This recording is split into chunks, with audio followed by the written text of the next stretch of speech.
வணக்கம். புதுவை மற்றும் அதனை சுற்றியுள்ள பகுதிகளில் நடைபெற்ற பல்வேறு நிகழ்வுகளை விரிவாக காண்பதற்கு முன்பு தலைப்புச் செய்திகளை காண்போம். புதுச்சேரியை உலுக்கிய சிறுமி பாலியல் வன்கொடுமை வழக்கு, குற்றவாளிக்கு தூக்கு தண்டனை விதித்தது போக்சோ நீதிமன்றம். வைத்திலிங்கம் ராஜினாமாவை திரும்ப பெற வலியுறுத்தல், காங்கிரஸ் நிர்வாகிகள் தீர்மானம். தேசிய ஜனநாயக கூட்டணி கட்சிகளின் சட்டமன்ற கட்சி தலைவராக முதலமைச்சர் ரங்கசாமி தேர்வு, கூட்டணி கட்சி நிர்வாகிகள் ஆலோசனை கூட்டத்தில் முடிவு.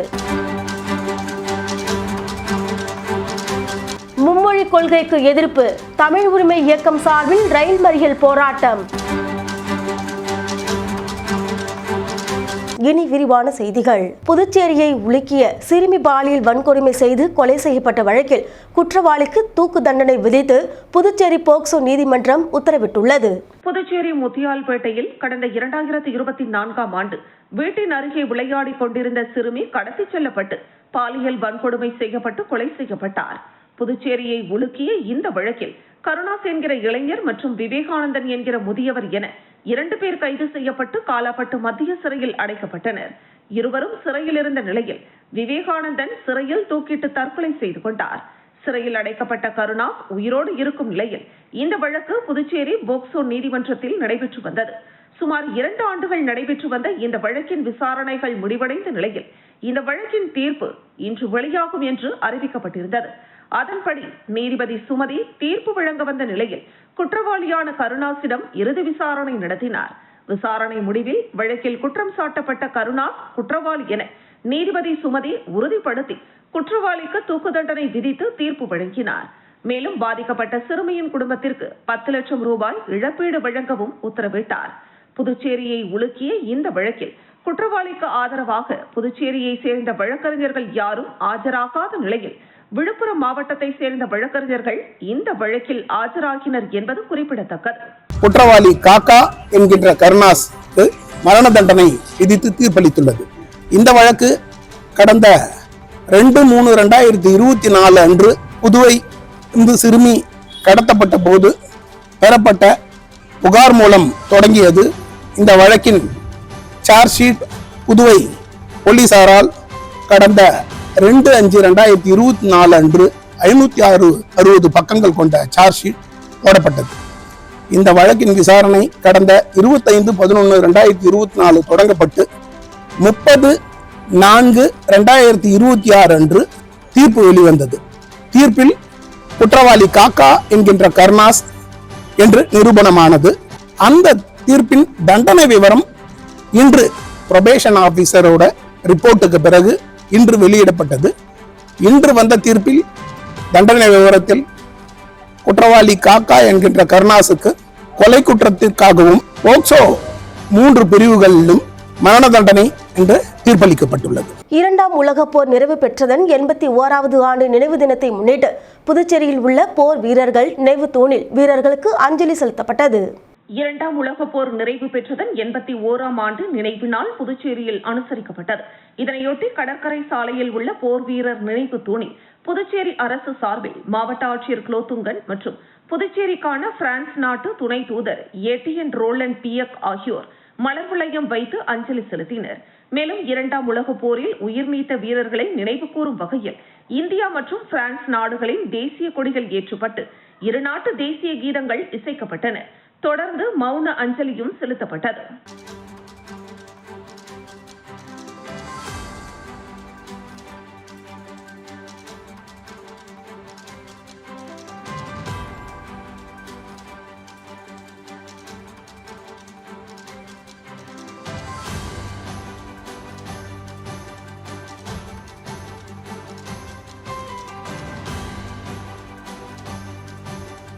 காங்கிரஸ் மாநில தலைவர் வைத்திலிங்கம் ராஜினாமாவை திரும்ப பெற வலியுறுத்தி காங்கிரஸ் நிர்வாகிகள் தீர்மானம் நிறைவேற்றியுள்ளனர். புதுச்சேரி சட்டமன்ற தேர்தலில் காங்கிரஸ் கட்சி தோல்வியடைந்ததை தொடர்ந்து மாநில காங்கிரஸ் தலைவர் தனது தலைவர் பதவியை ராஜினாமா செய்வதாக நேற்று அறிவித்தார்.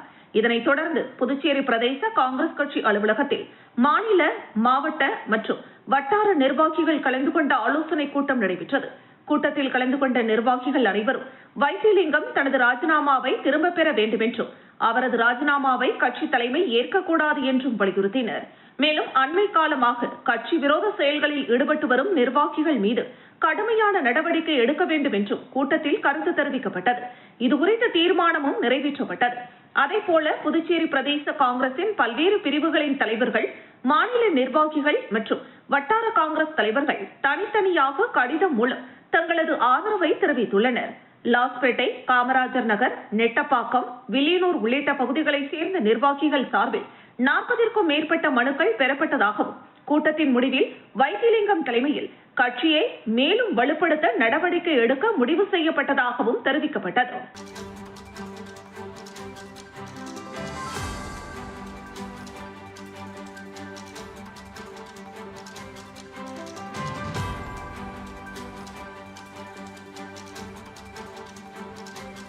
புதுச்சேரியில் மும்மொழிக் கொள்கைக்கு எதிர்ப்பு தெரிவித்து ரயில் மறியல் போராட்டம் நடைபெற்றது. புதுச்சேரியில் புதிய கல்விக் கொள்கையின் மூலம் ஹிந்தி மற்றும் சமஸ்கிருத மொழிகளை கட்டாயமாக திணிக்க முயற்சிப்பதாக குற்றம் சாட்டி ஒன்றிய பாஜக அரசை கண்டித்து தமிழ் உரிமை இயக்கம் சார்பில் ரயில் மறியல் போராட்டம் நடைபெற்றது. இந்த போராட்டத்திற்காக புதுச்சேரி நெல்லித்தோப்பு சிக்னல் அருகே தமிழ் ஆர்வலர்கள், சமூக இயக்கத்தினர் மற்றும் பல்வேறு அமைப்புகளை சேர்ந்தோர் என 100க்கும் மேற்பட்டோர் திரண்டனர். பின்னர் அவர்கள் கைகளில் பதாகைகள் ஏந்தி தமிழை காப்போம், மொழி திணிப்பை நிறுத்துக உள்ளிட்ட கோஷங்களை எழுப்பியபடி பேரணியாக காராமணிக்குப்பம் ரயில்வே கேட் நோக்கி சென்றனர். போராட்டக்காரர்கள் ரயில் மறியல் போராட்டத்தில் ஈடுபட முயன்ற போது பாதுகாப்பு பணியில் இருந்த காவல்துறையினர் அவர்களை தடுத்து நிறுத்தினர். இதனால் அப்பகுதியில் பரபரப்பு நிலவியது. தொடர்ந்து போராட்டக்காரர்கள் ஒன்றிய அரசு மற்றும் பிரதமர் மோடிக்கு எதிராக கண்டன கோஷங்களை எழுப்பினர். புதிய கல்விக் கொள்கை மூலம் மும்மொழி கொள்கையை அமல்படுத்தி ஹிந்தி மற்றும் சமஸ்கிருத மொழிகளை மாணவர்களிடம் கட்டாயப்படுத்த முயற்சி நடைபெறுவதாகவும் இது தமிழகத்திலும் புதுச்சேரியிலும் ஏற்றுக்கொள்ள முடியாத ஒன்று என்றும் போராட்டத்தில் கலந்து கொண்டவர்கள் தெரிவித்தனர்.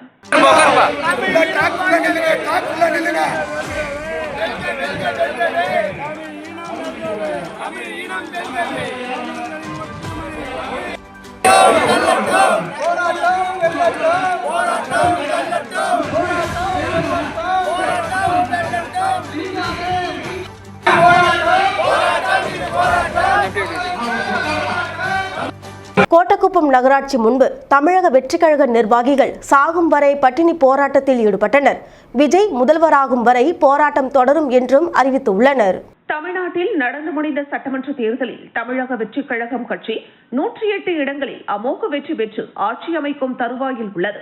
தேர்தல் முடிவுகள் வெளியாகி 4 நாட்கள் ஆகியும் தமிழக வெற்றிக் கழக தலைவர் விஜயை முதலமைச்சராக பொறுப்பேற்க கவர்னர் மற்றும் ஒரு அரசியல் கட்சிகள் சூழ்ச்சி செய்வதாக கூறி விழுப்புரம் மாவட்டம் வானூர் சட்டமன்ற தொகுதி கோட்டக்குப்பம் நகராட்சி வாசலில் மாவட்ட செயற்குழு உறுப்பினர் கபாலி தலைமையில் தாவேகாவினர் சாகும் வரை பட்டினி போராட்டத்தில் ஈடுபட்டு வருகின்றனர்.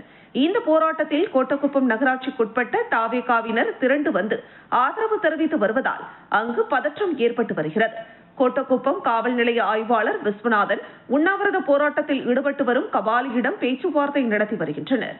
அப்போது அவர் கூறுகையில், நடந்து முடிந்த சட்டமன்ற தேர்தலில் தமிழக மக்களின் அமோக ஆதரவு பெற்று 108 இடங்களில் வெற்றி பெற்ற எங்கள் கட்சி தலைவர் விஜயை முதலமைச்சராக அமர வைக்க அனைவரும் சதுரங்க வேட்டை நடத்துகின்றனர். அவர் முதலமைச்சர் ஆகும் வரை உண்ணாவிரத போராட்டம் நடத்துவோம் என்று கண்ணீர் மல்க கூறினார். இன்னைக்கு தமிழ்நாட்டில் 108 இடத்துல மக்களுடைய பெரும் ஆதரவோட வெற்றி பெற்றுள்ளோம். வெற்றி பெற்ற நாங்கள் ஆளுநரை சந்தித்து எங்களுக்கு பதவி பிரமாணம் செய்து வைக்க கோரி 2 முறை எங்கள் தலைவர் அவர்கள் ஆளுநரை சந்தித்துள்ளார். இதுவரை 4 நாட்கள் ஆகியும் இதுவரை ஆளுநர் அவர்கள் எங்களை ஆட்சி அமைக்க இன்று வரை அழைக்கவில்லை. ஆளுநர் அவர்கள் ஏற்கனவே தமிழ்நாட்டில் ஆண்ட கட்சி எதிர்கட்சிகளை ஒன்றா சேர்ந்து வந்தீங்கன்னா உங்களுக்கு பதவி பிரமாணம் செய்து வைப்பேன்னு சொல்கிறேன். இது எந்த விதத்தில் நியாயம்? புதுச்சேரி மாநிலத்தில் தேசிய ஜனநாயக கூட்டணி கட்சிகளின் சட்டமன்ற கட்சி தலைவராக முதலமைச்சர் ரங்கசாமி தேர்ந்தெடுக்கப்பட்டுள்ளார். புதுச்சேரியில் தேசிய ஜனநாயக கூட்டணி கட்சி தலைவர்கள் மற்றும் புதிதாக தேர்ந்தெடுக்கப்பட்ட சட்டமன்ற உறுப்பினர்கள் ஆலோசனை கூட்டம் காமராஜர் சாலையில் உள்ள தனியார் உணவகத்தில் நடைபெற்றது. கூட்டத்தில் லட்சிய ஜனநாயக கட்சி, பாஜக, என்ஆர் காங்கிரஸ், அதிமுக உள்ளிட்ட கூட்டணி கட்சி தலைவர்கள் மற்றும் சட்டமன்ற உறுப்பினர்கள் கலந்து கொண்டனர். இதில் என்ஆர் காங்கிரஸ் தலைவர் ரங்கசாமி ஒருமனதாக சட்டமன்ற கட்சி தலைவராக தேர்ந்தெடுக்கப்பட்டார். தொடர்ந்து ஆளுநரை சந்தித்து ஆட்சி அமைக்க உரிமை கோர உள்ளதாக அவர் தெரிவித்தார். இக்கூட்டத்தில் லட்சிய ஜனநாயக கட்சி தலைவரும் காமராஜ் நகர் தொகுதி சட்டமன்ற உறுப்பினருமான ஜோஸ் சார்லஸ் மார்டின், பாஜக தேர்தல் பொறுப்பாளரும் மத்திய அமைச்சருமான மன்சுக் மாண்டவியா, அமைச்சர்கள் நமச்சிவாயம், ஜான்குமார் உள்ளிட்டோர் மற்றும் என்ஆர் காங்கிரஸ் சட்டமன்ற உறுப்பினர்கள் பலரும் பங்கேற்றனர்.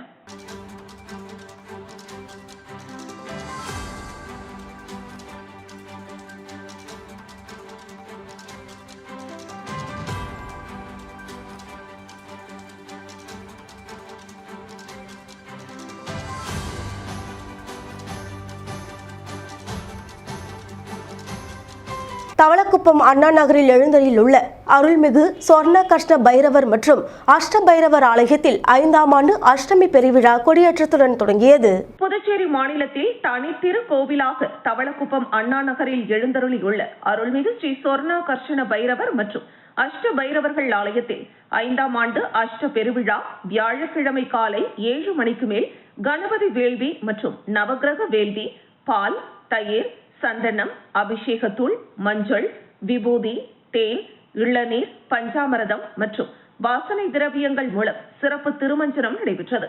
தொடர்ந்து காலை 9 மணிக்குள் சன்னதி எதிரில் திருக்கொடியேற்றத்துடன் காப்பு கட்டுதல் மற்றும் மூலவர் மற்றும் உற்சவ மூர்த்திகளுக்கு மலர்களால் அலங்கரிக்கப்பட்டு மகா தீபாராதனை நடைபெற்றது.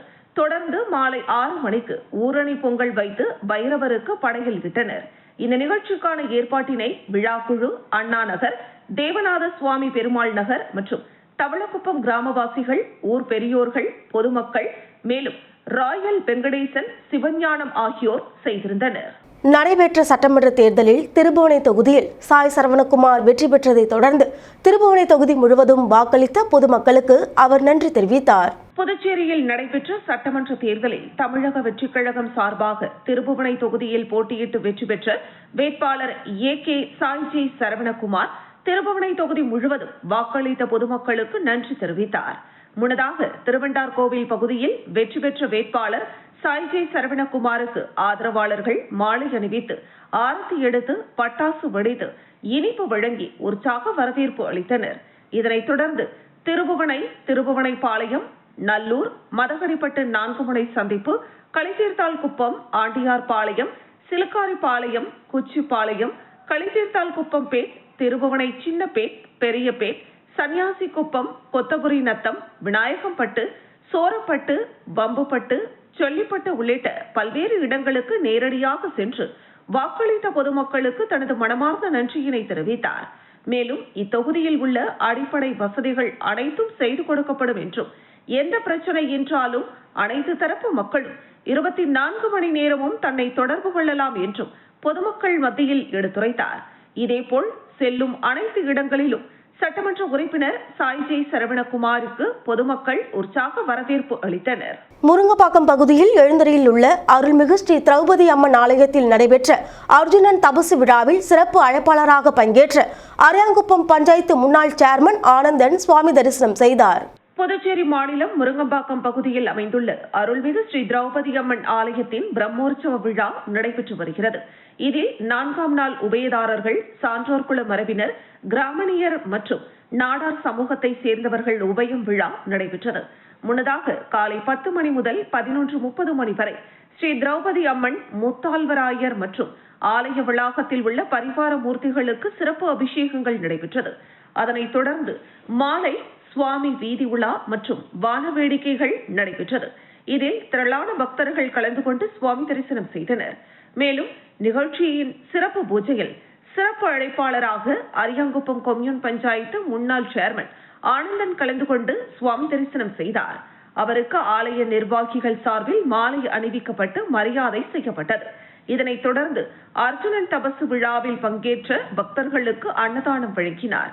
இந்த நிகழ்ச்சிக்கான ஏற்பாட்டினை சான்றோர் குல மரபினர், கிராமணியார், நாடார் மற்றும் 4ஆம் நாள் உபயதாரர்கள், ஆலய அறங்காவல் குழுவினர் மற்றும் கிராம பொதுமக்கள் செய்திருந்தனர். கிருமாம்பாக்கம் அரசு ஆரம்ப சுகாதார நிலையத்தில் உள்ள இலவம் பஞ்சிகள் மருத்துவமனை வளாகம் மற்றும் சாலைகளில் காற்றின் மூலம் பரவுவதால் பெரும் பாதிப்பை ஏற்படுத்துகிறது. இதனை சம்பந்தப்பட்ட துறை சரி செய்து கொடுக்குமா என்று பொதுமக்கள் எதிர்பார்த்து உள்ளனர். புதுச்சேரி மாநிலம் கிருமாம்பாக்கம் அரசு ஆரம்ப சுகாதார நிலையத்தில் 5க்கும் மேற்பட்ட இலவம் பஞ்சு மரங்கள் உள்ளன. இதில் கொத்து கொத்தாக இலவம் பஞ்சு காய்கள் வெடித்து பஞ்சுகள் சிதறி காற்றில் பரவுவதால் கிருமாம்பாக்கம் மற்றும் அதனை சுற்றியுள்ள கிராமங்களை சார்ந்த பொதுமக்கள் சிகிச்சைக்கு மருத்துவமனைக்கு வந்து செல்லும் பொழுது அப்பகுதியாக சாலைகளில் செல்லும் வாகன ஓட்டிகளும் மிகவும் சிரமமாக உள்ளது என்பதனை அப்பகுதி மக்கள் சம்பந்தப்பட்ட துறை அதிகாரிகளிடம் தெரிவித்தனர். இலவம் மரத்தில் உள்ள இலவம் பஞ்சுகளை அகற்றி சரி செய்து கொடுக்குமாறு பொதுமக்களும் சமூக ஆர்வலர்களும் கோரிக்கை வைத்துள்ளனர். மேலும் மருத்துவமனைக்கு குழந்தைகள் மற்றும் பெரியோர்கள் என்று நாள் ஒன்றுக்கு 300க்கும் மேற்பட்ட நோயாளிகள் வந்து செல்கின்றனர். இதனை கருத்தில் கொண்டு விரைவில் சம்பந்தப்பட்ட துறை அதிகாரிகள் இதனை சரி செய்து கொடுக்க வேண்டும் என்றும் எதிர்பார்க்கின்றனர்.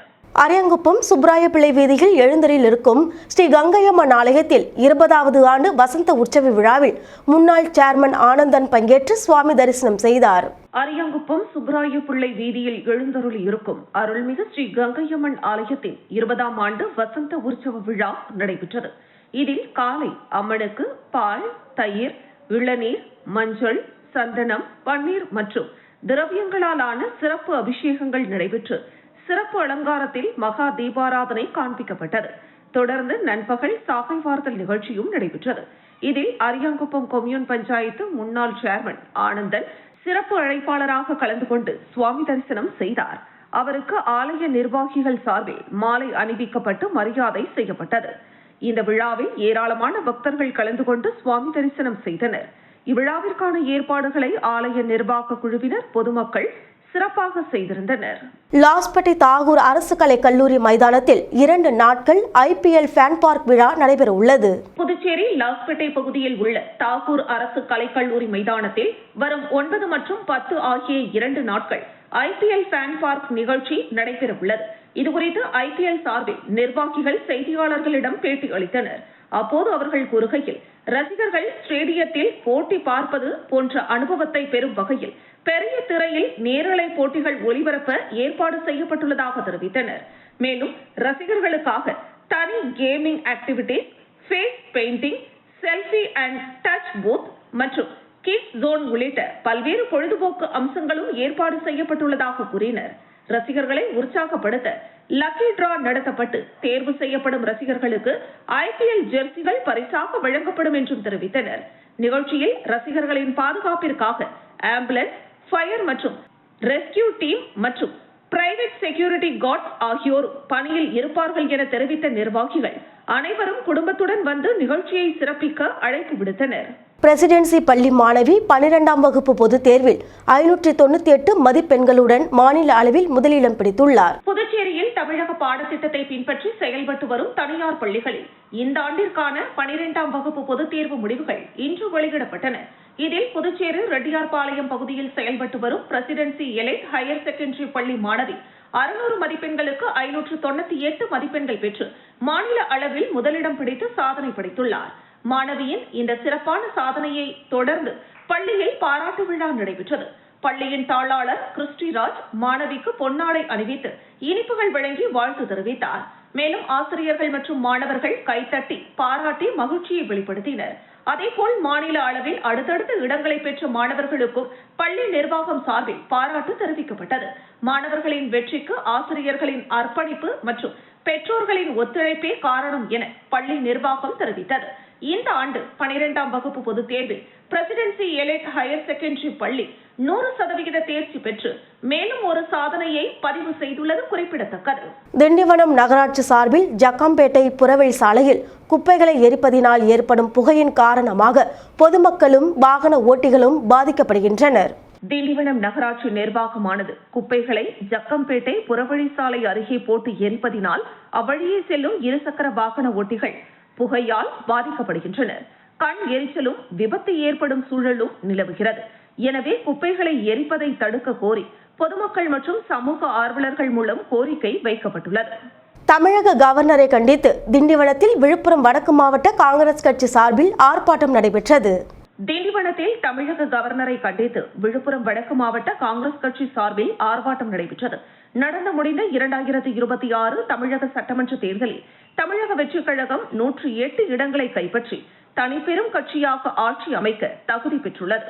இதையடுத்து அக்கட்சி தமிழக கவர்னரை அணுகிய போது அவர் அரசியலமைப்பு சட்டப்படி தமிழக வெற்றிக் கழக தலைவர் விஜயை ஆட்சி அமைக்க அனுமதிக்காமல் காலம் தாழ்த்தி வருகிறார்.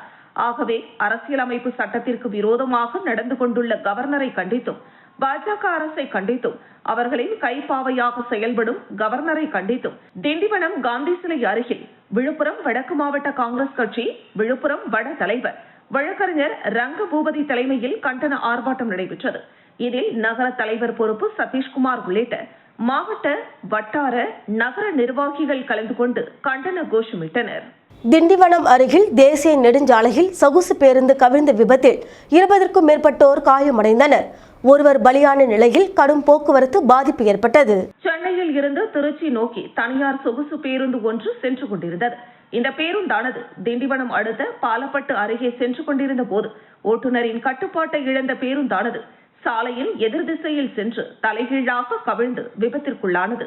இந்த விபத்தில் பேருந்தில் பயணம் செய்த 20க்கும் மேற்பட்டோர் பலத்த காயமடைந்த நிலையில் ஒருவர் சம்பவ இடத்திலேயே பலியானார். இதுகுறித்த தகவல் அறிந்து சம்பவ இடத்திற்கு சென்ற மயிலம் காவல்துறையினர் விபத்தில் பாதிக்கப்பட்டவர்களை மீட்டு 108 ஆம்புலன்ஸ் வாகனத்தின் மூலமாக பல்வேறு அரசு மருத்துவமனைகளுக்கு சிகிச்சைக்காக அனுப்பி வைத்தனர். மேலும் விபத்து நடைபெற்ற இடம் சென்னை திருச்சி தேசிய நெடுஞ்சாலை என்பதால் கடும் போக்குவரத்து பாதிப்பு ஏற்பட்ட நிலையில் காவல்துறையினர் அவற்றை சரி செய்யும் பணியில் ஈடுபட்டனர். மீண்டும் தலைப்புச் செய்திகள். புதுச்சேரியை உலுக்கிய சிறுமி பாலியல் வன்கொடுமை வழக்கு, குற்றவாளிக்கு தூக்கு தண்டனை விதித்தது போக்சோ நீதிமன்றம்.